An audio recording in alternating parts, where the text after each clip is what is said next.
Now, this lens is somewhat of an outlier in lenses, whether for L-mount or for other systems, in that it has that kind of wide 35mm, but it punches right into 150mm.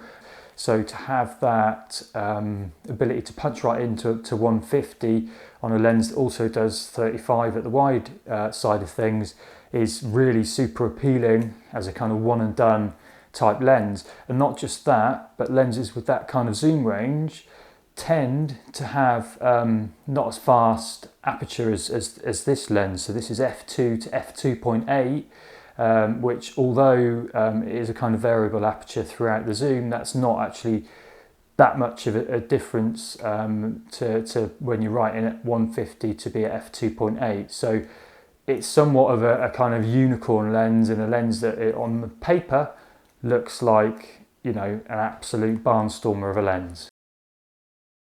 Now, I say on paper because there are some, I would say, serious downsides to this lens that I've experienced since buying it, and there are reasons why I might well be returning this lens and replacing it with something else, which I'll let you know about at the end of the video. So firstly, build quality. I would say this lens is on the lower end of, I guess, premium lenses in terms of build quality.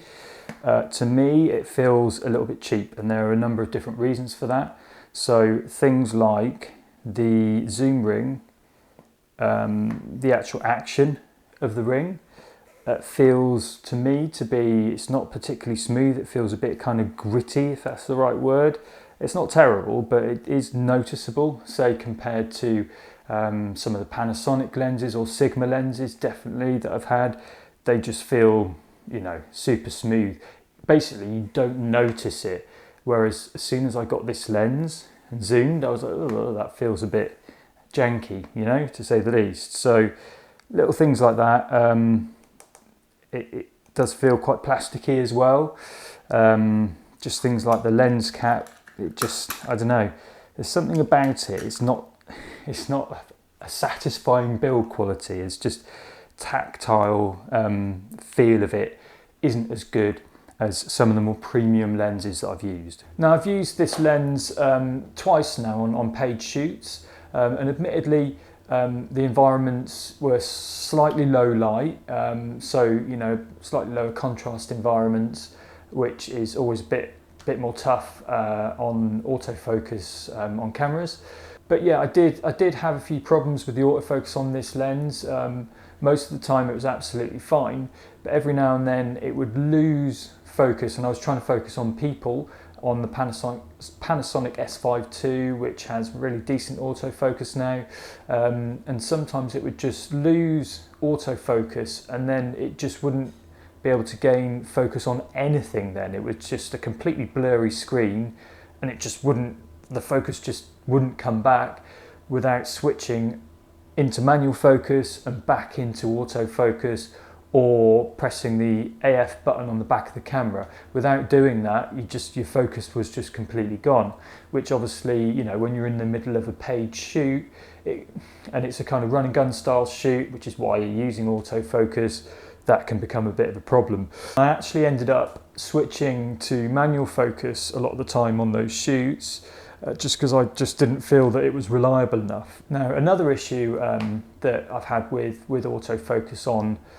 this lens is it appearing to get focus on a person's face, and you know, you get the box on the camera screen to show that you've got focus, and it seems to have focus, but then when you look really closely, I use an external monitor. When you look closely on the monitor, which you should always be doing anyway, and you can just see that it's not quite as sharp as it should be.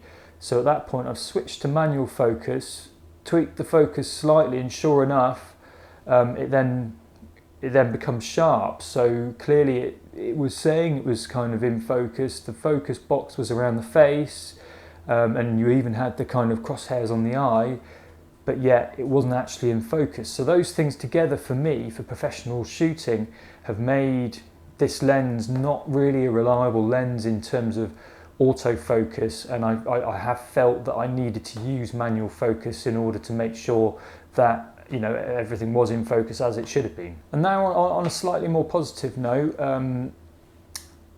in a sense, so in terms of sharpness, I compared this lens directly to the Sigma 28-70, which is known as being a really sharp lens for the Panasonic S5 II. And in the centre of the frame, the Samyang is as sharp, if not slightly sharper at certain apertures and focal lengths than the Sigma. So that is really, really good. No issues there at all. Towards the edges of the frame, the Samyang tends to get pretty soft, to be honest, in comparison to the Sigma. Now, the other thing is that the Sigma tends to render slightly punchier colours than the Samyang, just with a bit more depth. So in terms of sharpness, I think, this lens, considering the sort of focal range, this lens is actually pretty impressive. If you don't mind slightly softer image towards the edges, then it's definitely a good shout. So now we come on to the kind of final downside of this lens, really. There's no denying it. It is massive and it is really bloody heavy. So if you're using your camera handheld, which I do a lot, or even on a gimbal, which again I do a lot, it does become an issue. Handheld, after an hour or two, with you kind of holding the camera with the lens like that, you really do feel that, and actually you can start to get the shakes. That obviously can become an issue, and it's not the sort of lens that you're going to take with you on your holiday or something. It is just too big and heavy. Now, the plus side to that is that it looks a bit more proper. So if you have seen the Sigma 28-70 lens, some might say, and I do feel actually, that one of the benefits of it is it's really small and light. For what it is, it's a super small and light lens. But on a client shoot, size does matter in some senses when it comes to cameras and lenses. So this strapped to your camera does kind of look a little bit more professional, I think, to the untrained eye. So overall, I think this is a fairly decent lens if you need that wide range of focal lengths.